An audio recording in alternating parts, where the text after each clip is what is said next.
3, 2, 1, 0, and liftoff. Welcome to Donuts and Bikes, the mountain biking coaching podcast. Your hosts are Kristian and Paul, and we're here to discuss the skills, techniques, and tactics we've used to progress our riders and coaches over the past 20 years to become more skillful and confident, and ultimately have more fun on bikes. So click into a harder gear and get ready to dig deep into some of these skills. Well, hey, Paul, how are you doing today, buddy? Hey, bud. Yeah, good to see you. Yeah, been a little while. We've been pretty busy the last couple of weeks. Doing really well. Sun is shining, bit of fresh snow outside. That's good to hear. We got missed this year with snow here in North Carolina, but it's 70 and sunny today, so no complaints. Nice. The sun this time of year is so good. I think everyone just gets stoked to ride bikes, and then in Whistler, you get these little bits of spring, and then it snows again, and you're like, it's first world problems, obviously, but a little bit of you is like, oh man, I don't want snow. I want to go ride bikes. I want sunshine. I want grass, but it's all good. First world problems. Yeah, absolutely.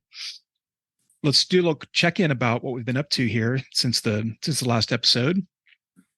Maybe I'll start us off with a quick talk about the first PMBIA course of the season for me. Oh yeah, sweet. Yeah. So I ran a level 2 air instructor course at Cayuga, which I hadn't run one there yet, and I was very excited to go use that terrain for this course. Nice. And yeah, it's turned out to be a really good venue, really good access to some high quality jumps, and a lot of repetition for the participants. We had a really good course, cold weather, but dry.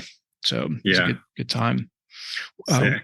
Yeah, it was really good to, kind of dust the cobwebs off and get back into trainer mode and be with some really excited individuals that were keen to teach people how to jump and drop and ride their bikes more effectively. Sweet. Yeah, it's cool this time of year. We did our first little spring training camp with some of the Zep kids, and we went to Coast Gravity for a day and a couple of days, and that was nice. It's the first time I've ridden in Coast Gravity and it hasn't poured rain, which is funny considering it's on the Sunshine Coast. But yeah, that was super fun. Took the kids, and just nice to get back on the bike and hit some jumps. And what else have we been doing? I've mostly been on the computer and the indoor bike lately. I'm just doing my Wahoo kicker, doing my Zwifting, and then pretty pumped for this year. We got a new reference guide coming out for the PMBIA, so that's taking a lot of my bandwidth right now, and new adaptive courses coming out that we've been working on the last few years. So lots of laptop, computer, document design right now. So my eyes are bleeding a little bit every night, but soon it will be spring, and then we'll be on bikes. Yeah. Every time I open my email and I see reference material coming through for review, for tech team review, I'm like, I see it to see how much work you're putting into this. And I think the output, of what's folks are going to see this year, people are going to be real excited about the updated content and the effort that the team's going through to really make the reference material in line with, how our mountain bike world is changing, and how the larger world is changing as well. Some of our language that we're using and all that. So I'm excited for that to roll out, people to see it. Yeah, me too. And it's, the last few years we've updated the course booklets, the courses themselves, like the agenda and the workshops, and things actually on all of the courses. As we always have done. I don't think we've ever had a year where we haven't made some kind of improvement to one of the courses, or multiple courses. But for the last couple of years, we really focused on the courses, and then obviously the new 4-tier system last year, which is fantastic, and I'm stoked for that to continue refining that. But as with everything, we like to sort of pick and choose our projects each year, and it's the reference guide's turn. So I'm pretty excited for it. It'll help push things into the next phase, and it's a better reference guide for what we're doing on the courses and the latest ideas and methodologies in coaching and teaching, and just not trying to sort of push ourselves forward, but really trying to set a tone to push the industry forward, and not just the bike industry, like all coaching industries. Hopefully this new reference guide will be something that any organization can look up to. But we'll see. Keep working away. I agree with that. And it's awesome to be part of an organization that's committed to continue not just grow as individuals, but really committed to push the industry forward. Like, I feel like that's a really important aspect of the PMBIA, and it's exciting to be a part of it, for sure, to see it from the inside, and then to run courses and see people connect with it on the outside as well. I think that's what's so cool every time I travel, and especially when I travel, is you see the impact that just instructor training has in the industry and people's lives, even people's jobs, careers. Like, it's sometimes I sort of downplay it. It's like, we're just riding bikes in the woods. Like, we're just helping other people ride bikes in the woods. Like, none of this is really that important. But when you see how it does impact people's lives for the better, it's pretty humbling. It's pretty cool. It's nice to see that sometimes. For sure. And I think that just riding bikes in the woods is a good way to downplay it. But, for so many people, that little element plays a huge role in everyone's lives.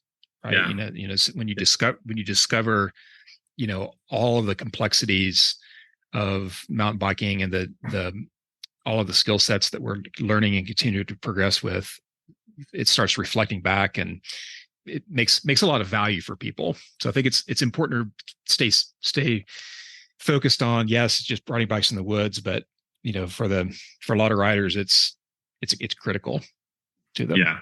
Yeah, absolutely. Yeah. Hey, kind of on that note, Paul, for this, thinking about this episode, we wanted to talk about jumping, but I thought we'd take a little different take on this. Taking off from our drops episode and the cornering episode, we're planning on multiple episodes to get into this. I thought we'd take jumping even a quite different step and start thinking about how you and I both started to experience jumps and learning to jump just from a personal point of view.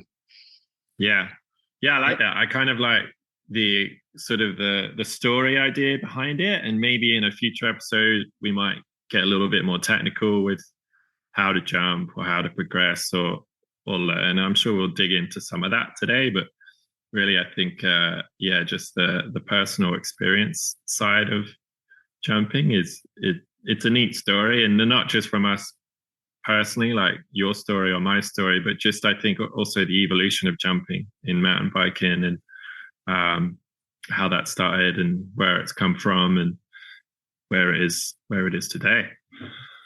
Yeah, absolutely. Kind of thinking back to our conversation with Claire about kids these days, growing up in places like Whistler, or even here in Western North Carolina, where there's plentiful jumps everywhere now. Like, it's just part of the daily life of, jumping is just there. And, I know both you and I experienced something very different, in our early days of riding. Yeah. In our youth. In our youth, yes. Yeah. What was that, like 10 years ago? I was thinking like somewhere between 9 and 11. Yeah. Yeah. Still young inside, right? Yeah. Well, Paul, why don't you start us off? What do you remember about early days of just riding? Like, what was the kind of the context of riding a bike in terms of the kinds of things you were interested in doing on a bike? Yeah, it's so many fun memories. I actually got a phone call from my buddies in the UK this weekend, and they were on a boys' weekend riding, and I was just gutted to not be there. But yeah, it brings back all those memories of myself and Adam and Dan riding around in the woods in Stanmer Park. And it's funny because growing up in Brighton on the South Downs, there were no mountain bike specific trails back then. So this is like, I'm trying to think of what year it was. It was like 1993-ish, around then. 92, 93, 94, around then. And then I guess 95, 96. But anyway, it was all just public bridle paths and just rolling grass hills.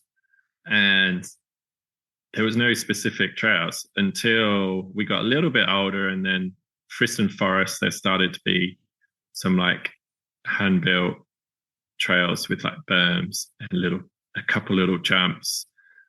We tried to make our own trails in Stanmer Park back in the day, but essentially a lot of it was just like skidding down the steepest section of land that we could find with our bikes, and eventually like a trail would come out of it, which is certainly not how you want to be building trails today. But like 20 years ago in the woods in Brighton, that was sort of what happened quite a bit. But to get to jumping, what's hilarious is it's not just the terrain. Like the terrain just wasn't there. It was never really in your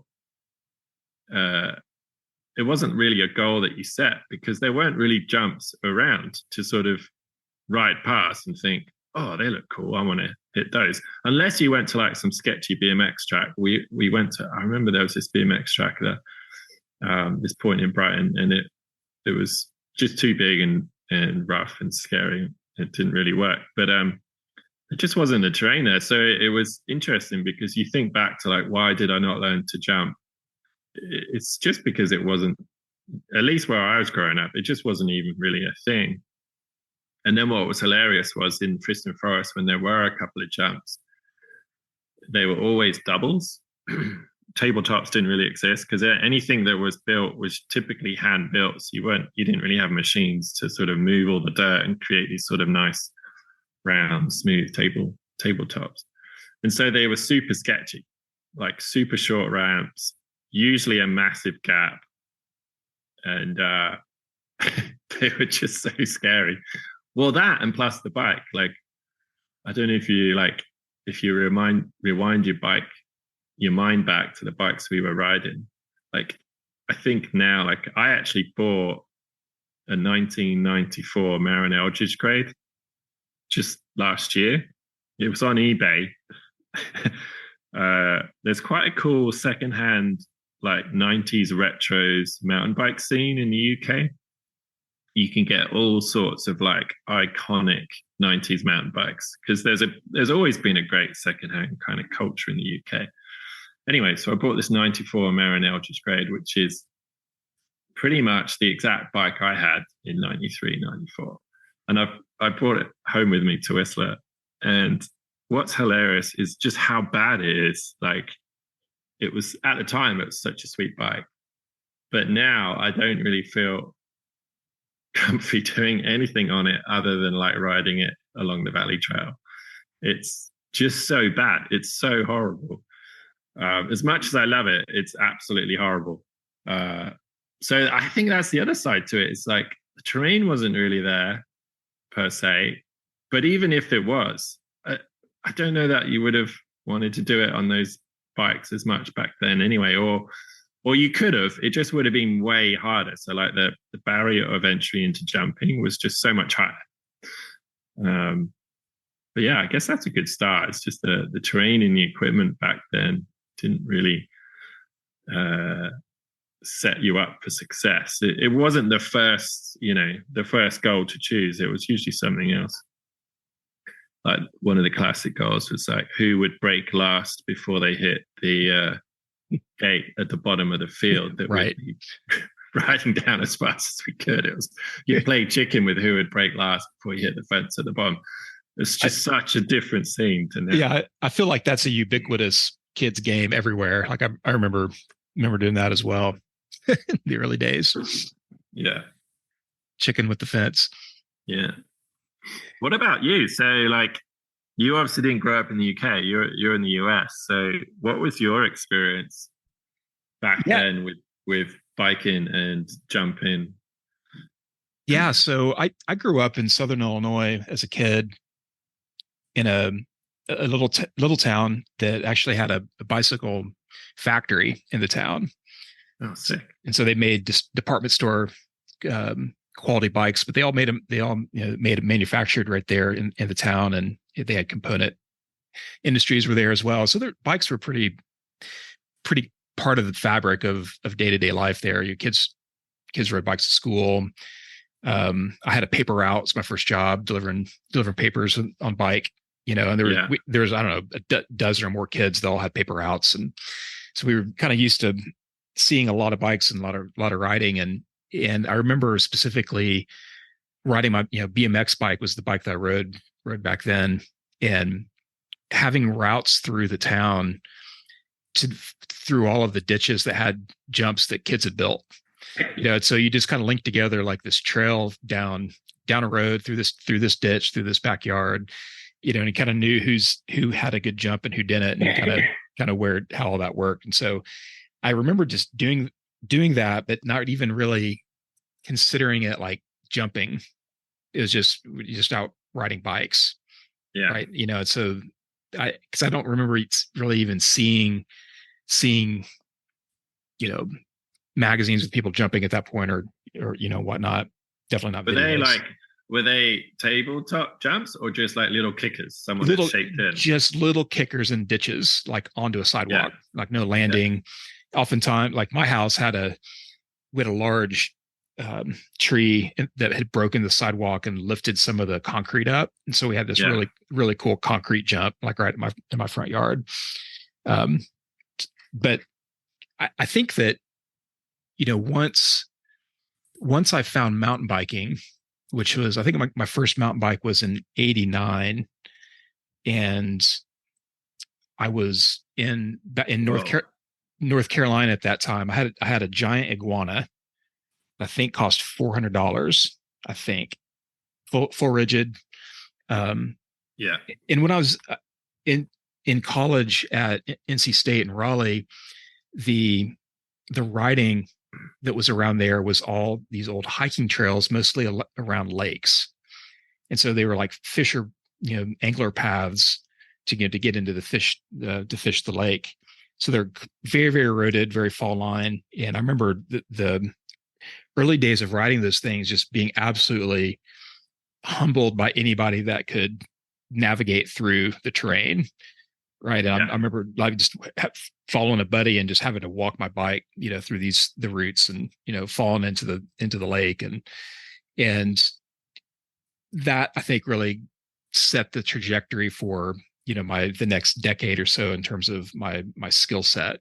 I saw mountain biking then as very technical riding, riding hard things, both up and down, and just kind of having to put in the whatever work, power, strength, whatever to make it happen. And jumping at that time, in the early 90s for me was not something that was really on my radar. It wasn't just, I know that there were BMX zones around Raleigh at the time, but I was really kind of fascinated by that technical riding. I think that's cool. Like you talking about your paper round like that.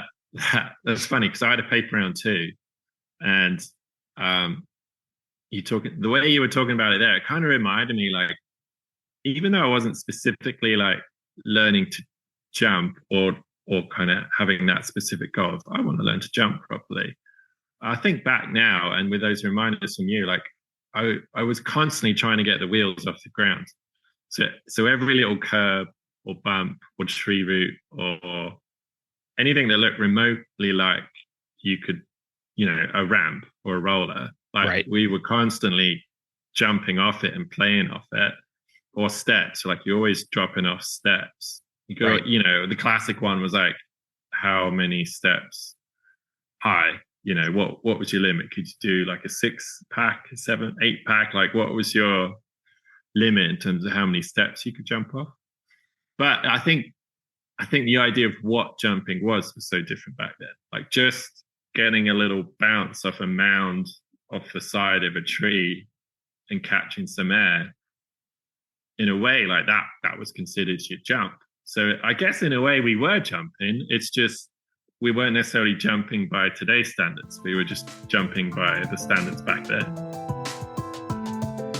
Thanks for listening, everyone. Hope you're enjoying the podcast. If you want to learn more about us, please check out our first episode, which digs into who we are, what we do, and our background in coaching and mountain bike industry. You can also check us out on Instagram at Donuts and Bikes, or at our podcast, the Mountain Bike Coaching Podcast.buzzsprout.com. And now back to the show.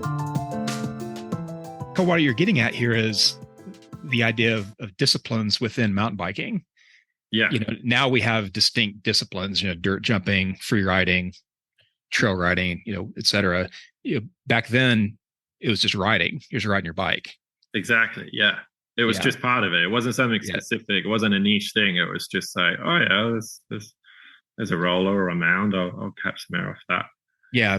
My dad worked in the bike factory as a salesman. So we always had a room full of samples, things. And I got to ride a lot of different bikes and beach cruisers and, just wacky things.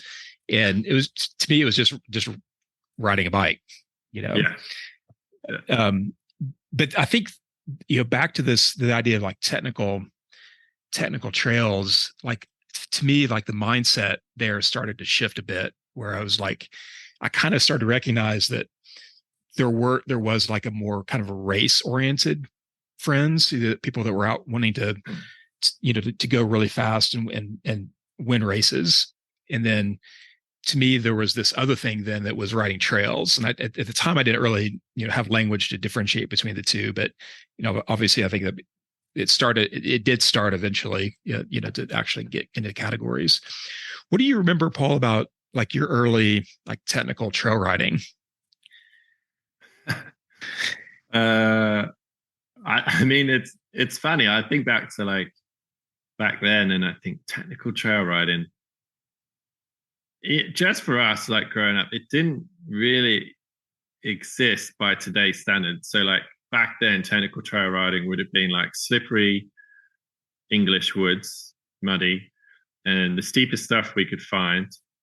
But it wasn't necessarily like super rocky or gnarly. It was just sort of steep and slippery. And if you fell off, you would just kind of slide down the muddy, leafy kind of terrain.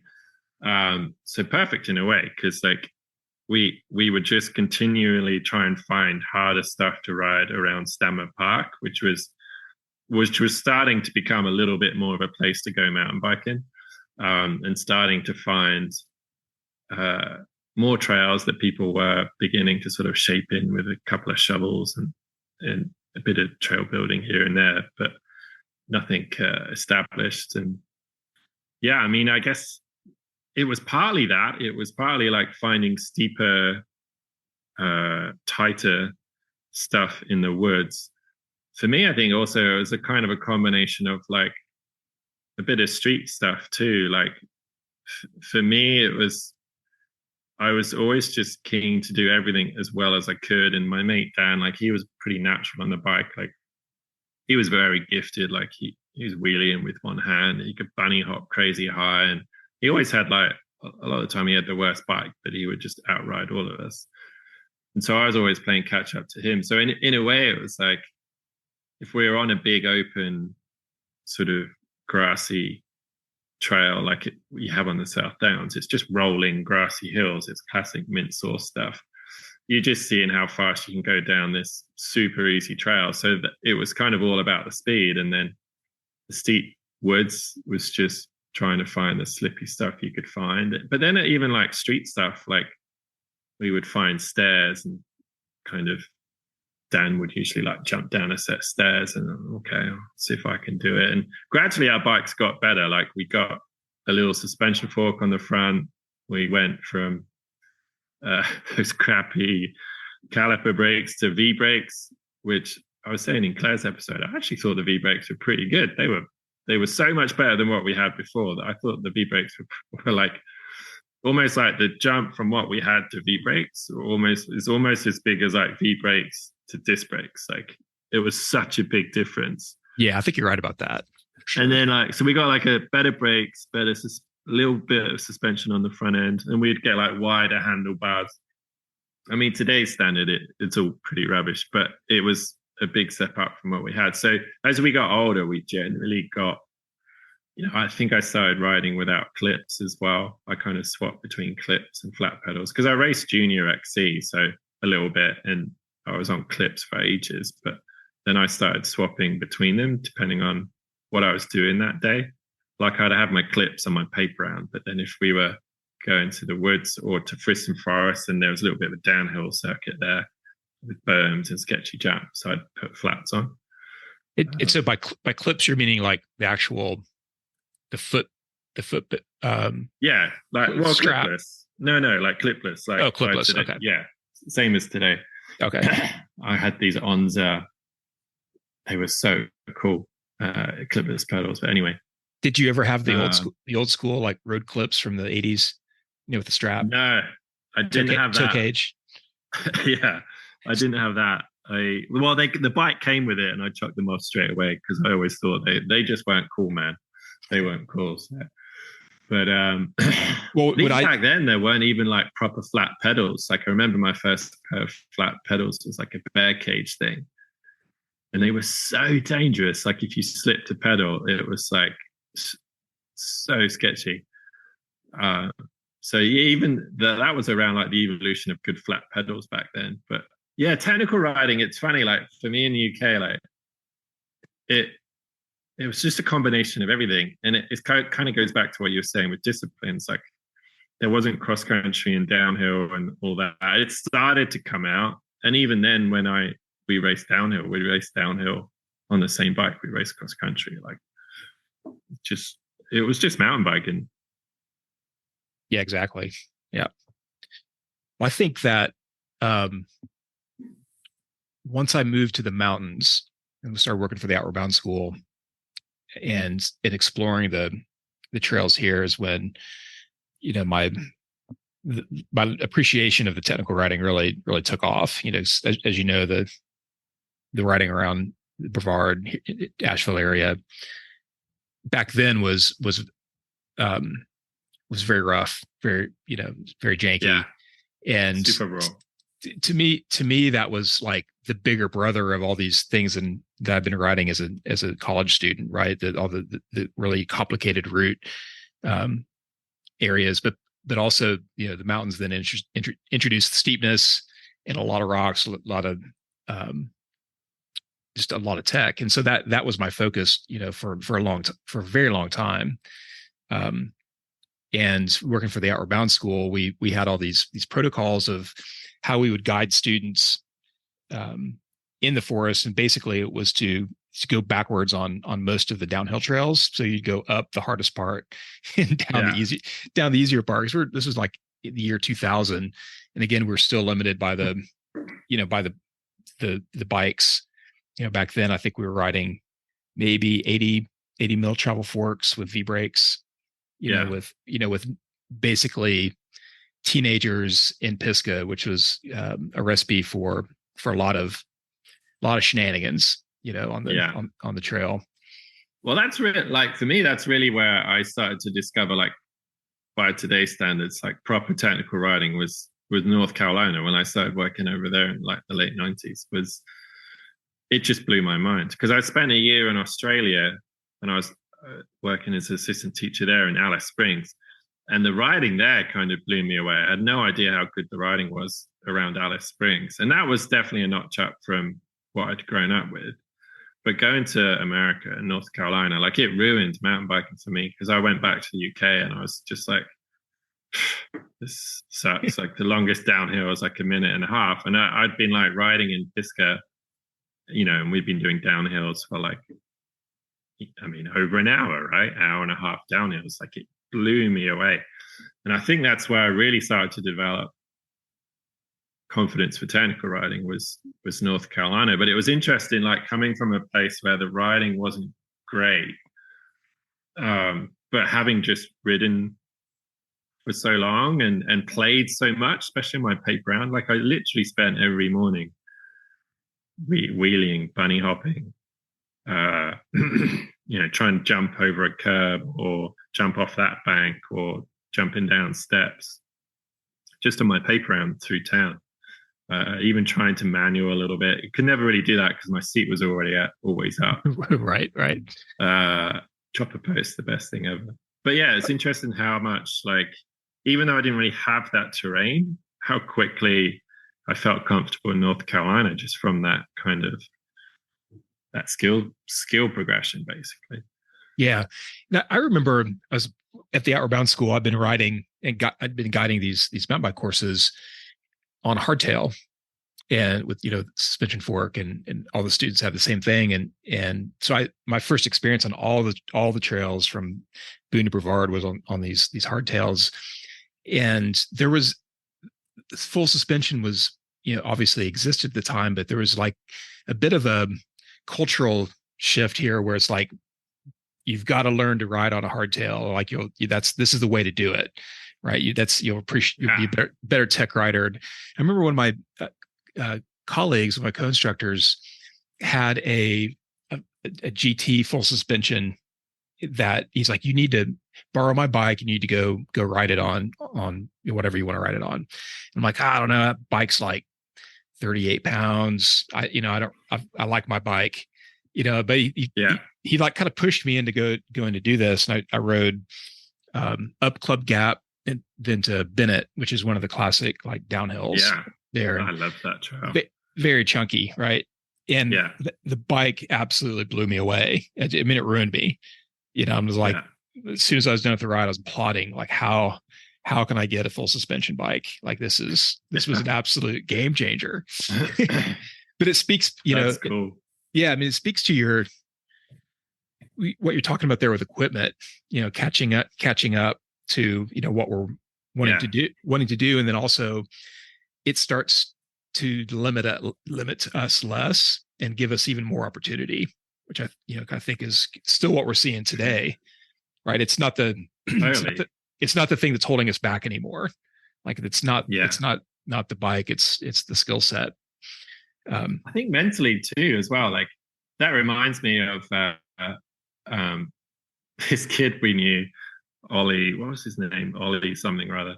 Anyway, he how like growing up, there's always one kid that like had the best of everything. Totally. He was that kid, and he rocked out one day with the original Specialized FSR, so one of their first production full suspension bikes, and it had all like these fancy anodized pieces on it. It was a beautiful bike. Like secretly, we were all jealous. But it's funny, like I think of our reaction to it. It was like, why do you need that? Like it's heavy. You don't need it.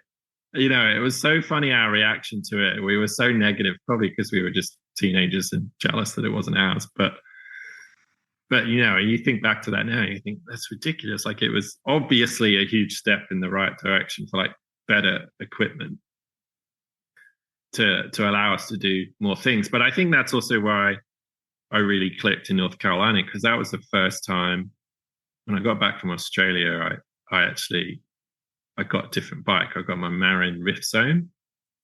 It still had V brakes, but it had the Marzocchi Bomber Z1 on the front. Yep. I did a custom build on it, and XCR V brakes. So it was 4 inches of travel, front and rear, but the fork was like good. Even by today's standard, that original Z1 Bomber was good. Yep. But the tires sucked. The tires still sucked back then. And I remember the seat stays were so flexible. You'd squeeze the XCR-V brake and the seat stays would just bulge outwards. So right. The brake pads wouldn't actually press on the rim. It would just flex the seat stays out. But anyway, that bike was a game changer for me because, again, I put flat pedals on it most of the time. Downhill handlebars, a slightly shorter stem. So I was always like trying to just make the bike. I didn't really care about how well it climbed. I just wanted it to be confident, inspiring for everything else I was playing with on the bike at the time. So having that full suspension bike in North Carolina, that just changed the game for me. That's where I really started to look at like bigger drops or jumps or just gnarlier technical terrain. And I definitely got a lot more comfortable in technical terrain. I think A, because of the terrain at that time that I was finally in the US, and B, because of that bike, which is hilarious because that, you know, again, by today's standard, that bike is just awful. But then it was a game changer coming off a hardtail with like 1 inches of travel on the front. Yeah. To full suspension, 4 inches of travel front and rear with an open oil bath design on the front fork and V brakes. Like it was a game changer. Yeah. Well, it makes, you know, the equipment then makes you see the trail differently. You know, start seeking out different kinds of opportunities on it. For sure. Well, so I guess in 2009 or so, I was finally, by that time I was living in Boone and was out of the Outward Bound school. And I've been riding in Pisgah, you know, for about 12, 13 years at that point, you know, and ridden pretty much everything that's here just as just a daily routine, being fortunate to live, you know, right next to the forest. And some buddies had planned the first trip to Whistler. So a bunch of us were going to go. And yeah. I'd been wanting to go there for, you know, ever since I knew about it. And, you know, obviously inspired by some of the North Shore videos and, you know, all these things everybody else gets excited about. And once I knew that I was going, I was like, got into training mode, you know, so it's, you know, I just, you know, I knew for 3 or 4 months, or I don't know how long I knew before we were going to go, but we just go ride the hardest trails just over and over and over again, just to get ready. And, you know, I had a Bullet, Santa Cruz Bullet with a 888, with a 888 on the front. That was going to be, that would have been heavy. It is a bit of a tank for sure. But that's, well, you know, back in, I think 2004 here, there was this phenomenon with the crew that I rode with where we all had, you know, something like a Bullet or a Kona Stinky with a double crown fork and 2 chain rings up front. And we rode those things, you know, all over Pisgah up and down, and they were all 45-pound bikes. That's why you're so fit.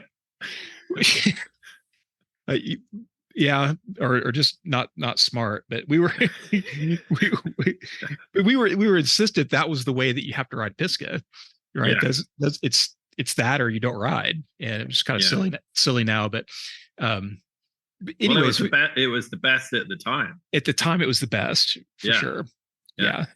You know, it hurt going uphill. I mean, there's many stories of people just getting absolutely crushed on rides, you know, from the uphill. Yeah, it's like pushing an e-bike uphill, you know. Yeah, without the power, right?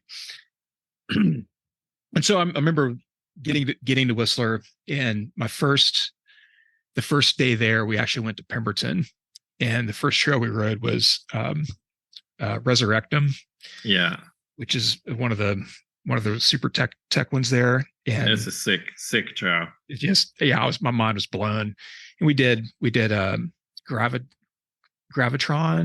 Yeah. But that kind of in that zone. But I was like, this is what BC riding is all about. I've been training properly, right? Yeah. I've been riding the hard stuff, riding the jank, and, you know, just feeling like this is it. This is what it's all about.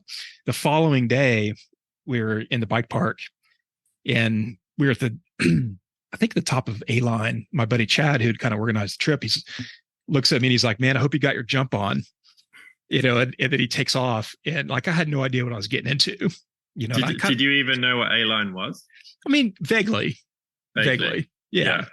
But I was just like riding it, and I realized, like, man, I'm completely like behind the curve on this. Yeah. You know, and absolutely humbled, you know, and then realized, like, well, maybe you should probably start on Crank It Up or, you know, something else. Yeah. First, well, was Crank It Up even around then? I think so. I remember writing it in 2010. Yeah. Oh yeah, it probably was. Cause I came to Whistler in shit. First time was like 2001.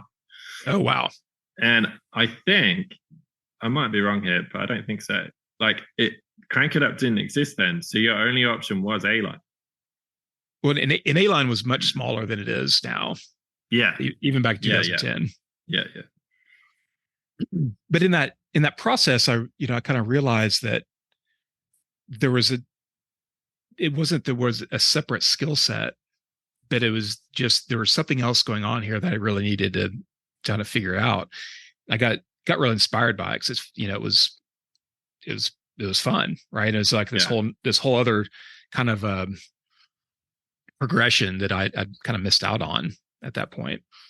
Was it like for you where you were like, you're obviously pretty good on the bike at that point. You've been biking for years in like legit terrain, and then you're on this A-line trail, and did you feel a little bit like this is a different sport, or same sport but like this is a different skill set? Like, what was the initial reaction?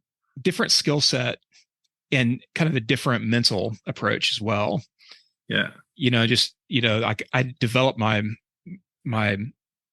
terrain awareness around understanding how roots and rocks and holes, and how to pick lines through that. And then all of a sudden seeing walls of dirt come at you, not quite understanding what skills were involved with the, actually getting airborne and how to manipulate those to get to the landing, in an effective way. And just, being a little scared as well, just kind of seeing that once you're in the air, you're kind of at the mercy of whatever happened before that. Yeah. Right. So I think that for me, that really inspired me to come back to North Carolina and develop some jump trails. And so at that time, we had just started work at Rocky Knob, which is our bike park here in Boone, for our listeners that aren't familiar. And it's a public access bike park. And we designed it around like technical riding, because that's kind of, the terrain is very rocky. And I came back from Whistler. I'm like, we need a jump trail. Yeah. We need jumps so that when I go back, I don't stop. Well, yeah, there's kind of, I guess, some selfishness in there, but we also need jump trails so Kristian can jump. Exactly. Yeah. Right. But yeah, so we built the first, I think it's the first public access purpose-built jump trail definitely in our area. Might be in the state as well. So 2011, 2012, we built the PBJ trail, and big tables and since then have been adding a lot of this. But what was really interesting with that process was seeing how having access to both the jump trail and the technical trails, how the two skill sets could actually complement each other. Yeah, totally. Yeah. And I think that kind of reminds me of, like, I guess when I was more growing up in the UK, like back then, because the bikes weren't as good and the jumps just weren't really around, or at least any kind of safe, good jumps. Like, we'd always be trying to jump off sketchy stuff, and then invariably we'd be like, either crash or we'd scare ourselves silly and be like, yeah, I'm not doing that again. So either it was the equipment or the train, but like, so it kind of made it like, at least for me personally, like this really elite skill where you would only see the pros in MBUK or in videos at the time that were coming out, like Dirt and Chain Spotting. And if the listeners haven't seen Chain Spotting, I think it's free on YouTube. You got to watch it. It's like one of the old time mountain bike classics. Anyway, I won't go down that path. I'll start talking about that for ages. Best mountain bike movie ever. Chain Spotting, not Train Spotting. Anyway, what was my point? Oh yeah, so it was kind of this elite thing. So in a way, it was like almost a mental thing where it's like, well, I'm just a average Joe. I'm never going to learn to jump because I'm not Steve Gill or Steve P or Martin Ashton. Like, there was this rider in the UK called Steve Gill, and he would always have these pictures, like cover pictures on MBUK with just the sickest, flattest tabletops which is legit by today's standard. Like that rider had so much style. I think he still does stuff for MBUK. I'm not sure.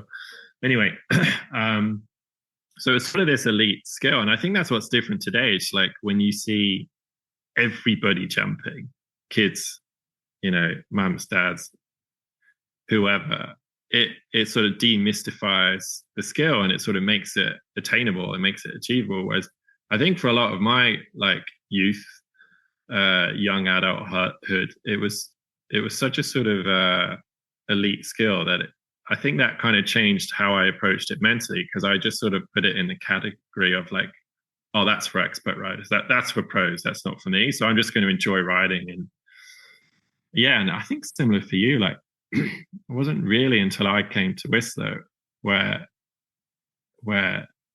I learning to jump became an idea. Like 2001, I graduated uni and I came out for a holiday, and I had that Marin roof zone. So V brakes, little 4 inches of travel. And my first experience was riding down the A-line, similar to you. And I just, the whole way down, I was like, I'm on the wrong trail.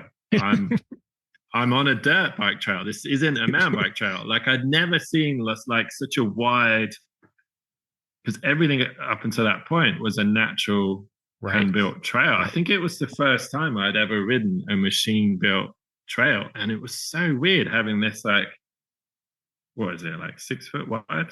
Oh, at least, trail. Yeah. At least the whole way down. Yeah. That plus the fact that I couldn't jump to save my life, really. It just blew my mind. But instantly I was hooked. I was like, I'm not leaving here until I can like clean every jump. And it just changed. It changed mountain biking for me, that trail, because I loved mountain biking. I was passionate, and I'd done a bunch of riding in the US and Australia, and then coming to Canada and seeing like this whole, it's like you kind of mountain biked. At that point, I'd probably be mountain biking for over a decade or whatever it was. And now all of a sudden you feel like you've got this new sport. It was kind of mind-blowing. And the other mind-blowing thing was, I still remember that to this day. I was riding down A-line. It was the end of my trip. So I'd been here for about 2 weeks. And starting to feel less like a complete muppet and more like I can actually ride this trail. I think I kind of know what I'm doing. And and there was a rider behind me, and I was like, oh, I don't want to be that person in the way. But I kind of knew that I was riding at trail speed, like I wasn't dragging my brakes. So I was like, no, I think I'm good. I'll just keep riding and they'll follow me. Anyway, got to the bottom of the village. It's like something out of a cheesy movie. And I turned around, and this girl took her helmet off and like shook her hair, and all this blonde hair came down. And it was mind-blowing, because I'd never really seen girls riding at that level. I just hadn't. And that's one of the brilliant things about today. It's just the diversity in the sport. It's just so much better. It's so much better. But at the time, that had been quite rare for me. I'd never really experienced that. So turning around and just seeing this girl, do the whole helmet thing, but quickly realizing like she was on my tail and she was probably faster than me. She was probably annoyed that I was in her way. And so for me, it was sort of a double thing with Whistler. It was like this whole new terrain, but then this whole new demographic of riders, because I've always been kind of that guy that's had female friends. I've never been that kind of guy that only dates women, if that sounds kind of weird. But so for me, I always found that weird with mountain biking. I'd always be like, it's just dudes. Like growing up in the UK, it was literally just dudes that rode bikes. So the jumping was refreshing, but B, just coming into Whistler and seeing that everybody was biking and it wasn't just a bunch of, rad dudes, extreme dudes like it was back then. And that, so for me, it was sort of the social side of it, but it was also the jump side of it that kind of blew my mind with Whistler. And yeah, man, cool stuff. Thanks for listening, everyone. Hope you're enjoying the podcast. If you want to learn more about us, please check out our first info episode, which digs into who we are, what we do, and our background in the coaching and mountain bike industry. You can also check us out on Instagram at Donuts and Bikes, or our podcast website is the Mountain Bike Coaching Podcast.buzzsprout.com. All right, back to the show. Yeah, let's go back to something you said there, though, before we move on. The thing that strikes me is with both of our experience with Whistler versus our experience with jumping before that is purpose built. And if you think about a trail like A-Line and or Crank It Up or any of the jump trails there, like the way that the jumps are crafted lend themselves to really high quality jumping, and in a way that's approachable and manageable, versus what you talked about with the gap jumps that with sketchy takeoffs, and there was a bit of elitism with jumping, when we were growing up, because just because of the equipment and the terrain and the lack of not just machine building, but I think just the lack of knowledge of how jumps work. Yeah. And once I think Whistler gold standard on the creation of this, once that knowledge starts spreading, then jumping, it becomes more for everybody. That's huge. And I don't think we can ever really underestimate the impact that Whistler Bike Park has had on mountain biking. Totally. Yeah. Well-built jump trails and how that's just sort of transfused into the rest of the industry. Like it changed mountain biking. Yeah. And you see this, even today when we see areas that just have gap jumps, you probably see fewer people that are actually jumping. Yeah, absolutely. Because it goes back to that kind of mentality of like, it's sort of that old school mentality. It's like, well, you just have to be better to hit the gap jump. Right. You just got to, and if you're not good enough to do it, then you shouldn't be here. Which is definitely still today the kind of the approach for dirt jumps in some areas. Yeah. And there's pros and cons to it, and sometimes you kind of understand that because there's a lot of high risk and consequence. But for the average recreational rider on the average mountain bike trail, like that approach is what I think is what was holding so many riders back, because the risk reward is too high. Yeah. But as soon as people tabletops, I mean, it's all about tabletops. As soon as people start figuring out that tabletops are so much safer, but they don't actually take the fun away, it changed the game. Yeah. Hey, can you speak now briefly about actually learning to jump? Can you recall some maybe milestones in learning to jump? Yeah. I think for me, the one thing I figured out quickly is if I can't fit my bike on the ramp, like the ramp's real short, kicky, and the bike doesn't easily fit, the whole bike doesn't, then it was straight away, I remember that early just being like my assessment tool of, do I want to try this jump or not?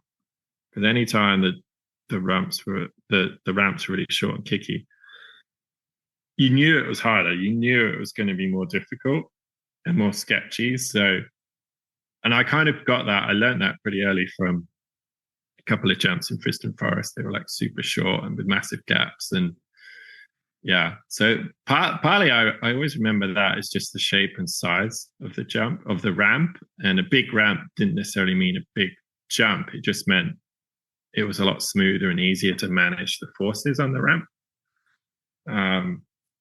So that was one thing. I think the other one too, which is kind of annoying as a mountain bike coach, because when I came back to Whistler a couple of years later, when I started applying for my residency, I was back here in 2005, I think, was my first full summer here. So that was my first summer season. And at that point, I'm living the dream. I'm like, I finally made it. I've got to a point, I was coaching snowboarding in the winters in Big White. And then this was like my first full summer in Whistler, I think. And I was setting up ZEP. And at that point, I've been coaching mountain biking for a number of years. And I thought I would do a little bit of market research. So I signed up for a Richie Schley camp. Because Richie Schley, for the listeners, if you don't know who Richie Schley is, he's a bit of a legend in the mountain bike world. Well, you should know who he is, and if you don't, then you need to Google him, because Richie Schley is a legend.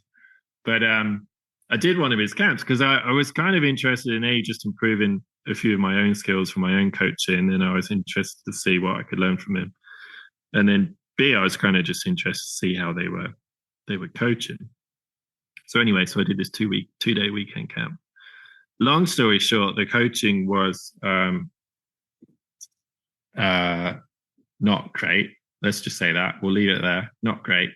But I can't deny the fact that my riding didn't improve. It improved so much in 2 days because we spent a lot of time on A-line and trails, like, and some tech stuff too, like clown shoes. I think that was the first time I cleaned clown shoes back then, was on that Richie Schley camp with Richie Schley watching, which was pretty cool. That's like a mountain bike memory that will always stick in my head. But anyway, you're talking about him.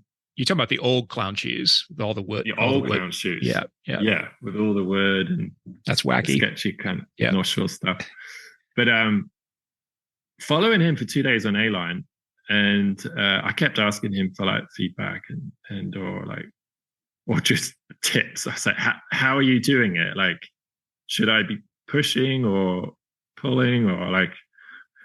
And I basically didn't get anything back, but just followed him for 2 days, and just the biggest thing for me was that I could trust him, so I could stay on his tail, and then I could just watch what he did. So I started to get a sense that he wasn't doing any weird kind of pulling, pushing, bunny hop movements. He was just staying kind of neutral and centered, and he would just kind of gently press through the bottom and most of the ramp. And then as he got to the lip and in the air, he would kind of just absorb the bike. And at the time, I didn't quite have the language for that, but I think intuitively that's where I sort of gently load the bike through the bottom and then just be soft on the lip and then kind of absorb the bike in you in the air, and trying to stay centered. And I think in hindsight, I kind of analyzed it, figured out what he was doing. But in the short term, I just followed him for 2 days, and that transformed my jumping that 2 days. And it was just from the fact that I could trust him and I could watch him. So as a coach, I was torn. I was like, I really didn't get any coaching, but I improved a lot. So I was like kind of mad. It's like, that was so bad, but then kind of really stoked. But, for the listeners out there, especially for coaches, it's a great reminder of just how much demos and mileage impact people's riding. We still see coaches talking too much. One of the themes that we always have in PMBIA is let's talk more rock. So it's a great reminder of that, even for me to this day. Is I always go back to that. I'm like, I wasn't really told anything for 2 days, but I watched and I rode a lot and I got a lot better. Yeah, I think that's somewhat analogous to how I learned as well. Not with Richie Schley though, but some local Boone ASU students who were in my class started helping out at Rocky Knob, and they had grown up dirt jumping, and so full on dirt jumpers. And at that point, like, dirt jumping wasn't something that was quite on my radar, but they got on board with helping do the finishing work on our jump trails, and so they were shaping lips, and polishing landers. And I started riding with this crew, and they were tabling and whipping and just doing all sorts of great stuff. And I was just absolutely inspired just by their riding and just wanted to follow. And like you said, just follow and watch, and it was that repetition, there's that constant repetition of just following and observing and try to understand what they're doing. And again, back to the language part, like, I didn't have any language around what I was doing. It just is just that intuition. But I think that the technical skill set definitely helped me understand, staying centered, doing something with the press, the absorb, and it wasn't until really working with PMBI that language really started coming into play.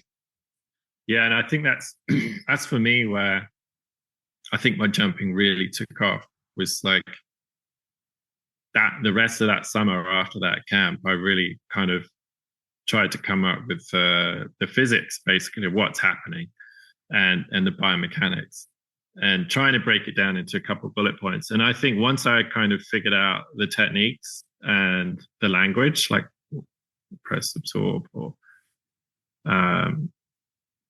staying centered and relaxed, and I kind of had those little bullet points because until I had the language, I couldn't really self-assess, and then I couldn't measure performance or failure. And so once I found a bit of a language, it gave me consistency in my riding or training to, here's a target, I'm trying to do A, B, C. And then every time I went on the jump trail, I could then assess A or B or C. So the language, I think that camp with Richard Schley kind of got me going. But then once I added the language to it, I always remember, like, my first season, my goal was to do the GLC drop by the end of the season and clean A-line autonomously, like without thinking about it. I had all these kind of goals, and I remembered, like, in 2 or 3 weeks, I ticked all those boxes. Like, it was crazy, the rate of progression. I think that's the other side to it too, is like why so many people struggle with jumping is mileage. Maybe they've got 1 or 2 good jumps near them, but it's 1 or 2 or 3. It's a 3-pack. And that's the cheat code that we have when we live near a bike park, is you just, every time I ride A-line, I do 50 jumps or whatever it is, however many jumps they got in there. And you do 10 laps of that a day, and you just hit 500 jumps. So, and then that's what I never had before, I think. And that's what I never had until I moved to Whistler, was just, and that's why I find in snowboarding, like, I suck in the park on my snowboard, relatively speaking, because you hit a jump line on your snowboard, it's 2 or 3 jumps, maybe 4 or 5. But then you've got to go down to the rest of the run or rest of the features, and you come back up, and you're getting maybe sort of 4 or 5 jumps per lap, and the mileage is nowhere near the same. So, I'm very spoiled here. I'm probably making a few listeners jealous, but that's definitely a thing. Like, if you can, like, save up some coin, sell one of your kids, whatever you need to do, and just spend a week in a bike park and just jump trail. That's, anyone can learn to jump. It's crazy. I taught a 72-year-old grandma how to do the A-line drop and how to clear all the jumps on A-line. Oh, wow. And it's just because she spent 3 summers coming here for 2 weeks. Yeah. And she was a professional horse rider, so she did have an athletic background. Clearly a very fit, strong, skilled woman. But regardless, she's 72 and she's learning to jump on A-line. Like, doesn't matter what your background is, that's still gnarly. But it was a perfect example of, like, she just came here and she just did that. And she, by the end of her 1 week or 2 week trip, she probably hit like 5,000 jumps, if you kind of add it all up, right? So, and if you don't live near a bike park, like, how long is it going to take you to hit 5,000 jumps? Right. Probably 5 years or something, 6 years. I don't know. That's one way to look at it. Yeah. What's interesting that I think we should follow up on here is this idea that the common language of the skills used for jumping, that process that you went through to identify those bullet points, really enables us as coaches then to be able to teach to those individual skill sets in a way that helps us influence the safety of the jump lesson. Right. Right. So, if we know that there's some pressing, some absorbing, being centered, et cetera, we can develop a rider's skill in those areas very comfortably before we even get onto jumps. Right. And so having that sort of a mindset around it, and actually always bringing it back to the skills, I think is very useful for us as coaches and as riders as well. Yeah, totally. And that's what I found hard during that 2-day camp, because I wasn't consistent. Like, if I followed him and I did it, I guess I matched his movements or his timing, then I was good. And then then I'd like the next jump, I'd be like going over the front end or nose diving, that horrible feeling, like the worst feeling you can have on a bike. Yeah, it's pretty and bad. I didn't know, like, well, why did that one feel good? Then why did that one feel bad? And then he couldn't really tell me. Right. Because he didn't have a consistent language. It was really up to me just to sort of trial and error. But as soon as a coach has the language, they can analyze, and then they can look for markers, and then they can hopefully, find the solutions to the problem. So the rider has a consistent language, and then the rider has a consistent technique. Because without that consistency, you're just guessing. And that's the worst thing with jumping, is when riders feel good on one jump and then they get scared on another jump and they don't know why that happened. Right. That's the worst thing. Right. Hey, have both your kids jump? Yeah. Yeah. So I've seen them bed every morning. They jump out of bed. They usually come out the stairs and go, porridge. I hate porridge. Okay. That's a nice way that's how they started the day this morning. It was the Howard household this morning was not happy. No donuts. No donuts this morning. No porridge. And I just got abuse. So anyway, yeah, they jump. Yeah. Did you? How'd that happen? Did you teach them? Did they figure it out on their own? A bit of both, and they're in desert camp all summer. Okay, but a bit of both. But honestly, it's a lot of mileage. So a lot of mileage on the pump track and blue rolly trails. That does 80%, 90% of the learning for them. And it would be the same for our listeners. Like, you can learn most of what you need for jumping and never get your wheels off the ground. Like learning how to corner properly and pump through a corner, learning how to press through a corner whilst you're staying centered and not letting the forces of the corner push you around. That is a fundamental jumping skill. So you can learn how to jump just by getting better at berms. And then same for on the pump track, like for rollers, learning how to sort of press through the bottom of a roller and then absorb the top of the roller. So you're kind of pumping. It's just fundamental jumping skills that you're learning on a pump track, and you're not getting air. So with the kids around here, like, you spend so much time on pump tracks and blue flow trails where there's berms and rollers. They're not necessarily jumping. Maybe there's a few tabletops, but they're not jumping in. But they've been riding that kind of terrain since they could ride a bike. Right. So if they start riding a bike around 3 or 4, by the time they're 8, you don't need to teach them to jump, because they have all the skills already. And then you just add a tiny little extra juice. Well, just go a little quicker over that roller next time, but do everything else the same, like press through the bottom, absorb the bike at the top, stay centered. Just go a touch quicker next time. And then they start catching air. It's a very organic process, because the build up to learning to jump has been so long and so gradual. By the time you get to like getting tires off the ground, it's like, it's just adding that last 1% of the equation. Right. So it's a very different process when you're working with a kid from day one, i.e. 3 or 4 years old, to an adult that's been like, I've been biking for 10 years and they've never even got the wheels off the ground. Yeah. That's a much harder scenario to work with. So Summer, she's turned 9.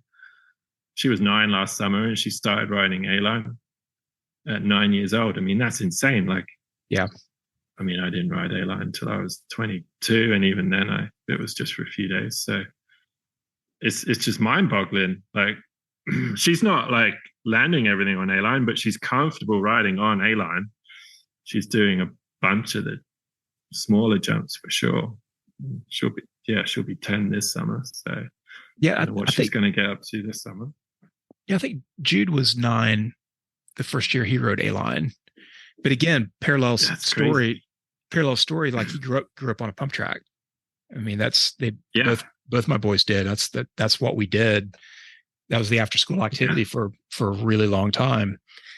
And yeah, I mean, I haven't really given any sort of instruction to them. And, in fact, now I've following Silas on jump trails. I'm like, dude, give me some pointers on how you did that 1-footer.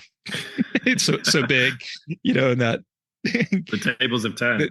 The tables have turned, and people warned me about it, and I always heard like, you just one day you're going to be behind your kids and you're not going to be able to keep up. And I'm like, oh, that's ages away from now. And like the reality is like I can keep up physically, like speed and physical wise, but like seeing him, Silas especially, and all of his buddies he's been riding with forever, throwing T-bogs and just utter style on the air is just really it's been really a cool he's process. Super playful on the bike. Yeah.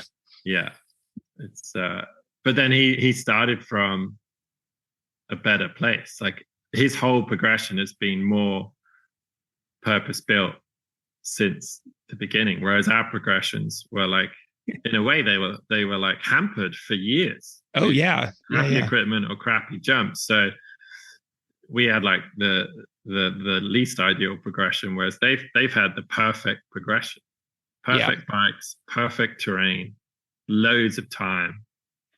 Like, yeah, it's super cool.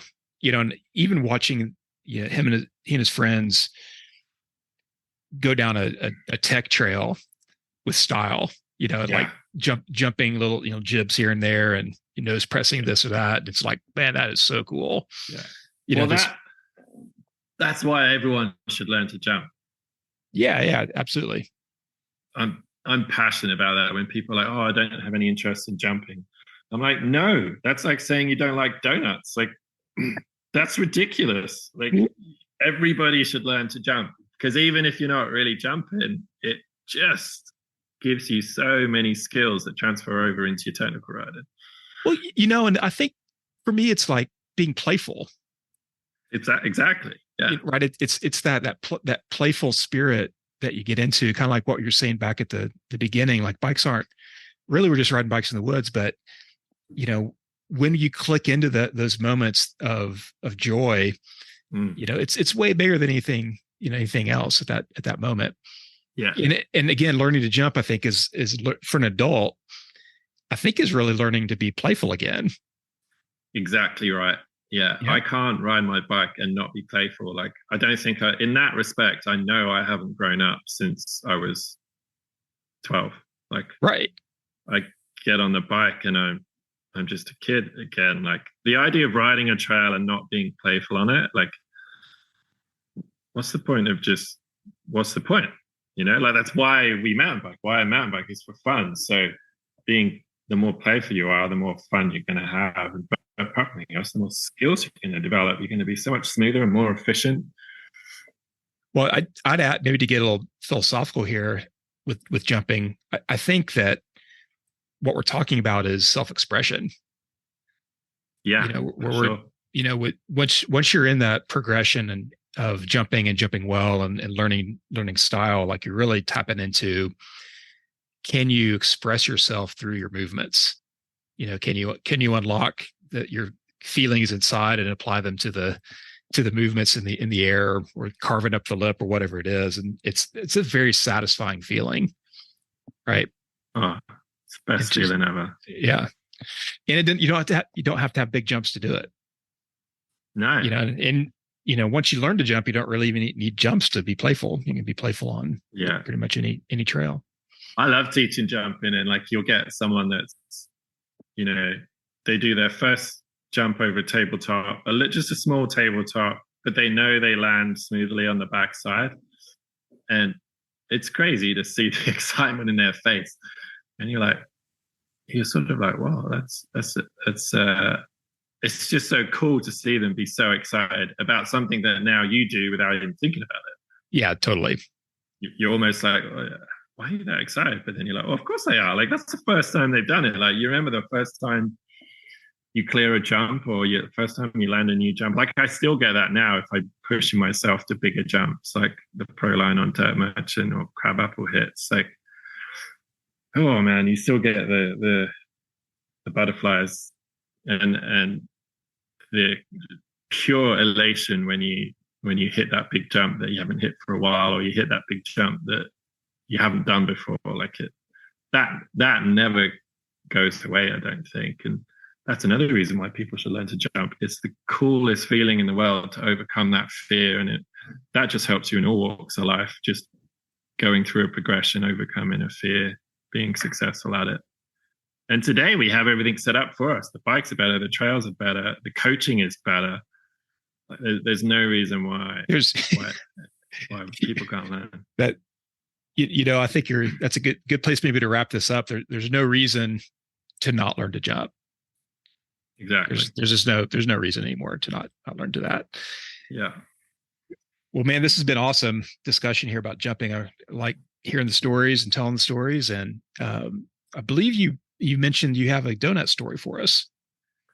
Donuts. Yeah, I'm pretty reliable in that department.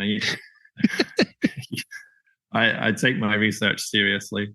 So we were on the Sunshine Coast the other day, and we went to Coast Gravity Park. And on the way back, we went through Gibson's Landing, which is this tiny little town just by the ferry.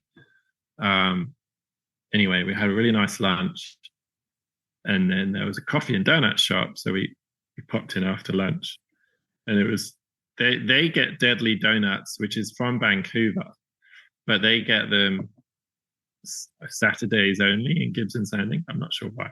Anyway, we were super lucky because it was a Saturday, and they had this cinnamon bun donut. So it wasn't a cinnamon bun, but it was a cinnamon bun donut, which blew my mind. But the other one that was really good was it was just a Homer, the classic Homer donut, just your pink ring. That's kind of on our logo. It was just so darn good, and they were vegan, which I don't believe, to be honest. I mean, I'm sure they're not lying, but I'm pretty sure they're lying. Like there's honestly some of the best donuts I've ever had, and good example of like nothing fancy, just doing something simple but really well. And that Homer donut was, I ate Summers by mistake the following day, so I had to. By mistake? Yeah, it was an accident. It fell in somehow. But they're just so good, and they're vegan, so Claire would like them as well. But Deadly Donuts, you should check them out if you're in Vancouver or on the Sunshine Coast. Well, they're probably extra healthy. They're vegan. Well, that's what I thought. So yeah. I'm not going to lie, I did have 3 donuts that day, but I did skip breakfast the next morning and I went for bike rides. So there you go. You could argue that it was good for me because it made me work out more. So they were just too good, man. Oh, life's too short to not eat donuts and to not learn how to jump. There it is. That's it. Yeah. All right, everybody. That brings us to the end of another episode of Donuts and Bikes. We hope you enjoyed this conversation about learning to jump from our perspectives. We like to think that riding bikes isn't rocket science, just bike science. So get out there, ride smart, and don't forget to have fun and have a donut. Thanks for listening. We hope you enjoyed the show and that it sparked some ideas for your riding and your coaching. As always, our approach to coaching is on pros and cons, not rights and wrongs. And with that in mind, our podcast is meant to be more of a conversation about topics and techniques rather than a final say in how to ride or how to teach. As always, please take care if using or applying any of the techniques discussed in this podcast. Stay safe, ride smart, and we'll see you next time.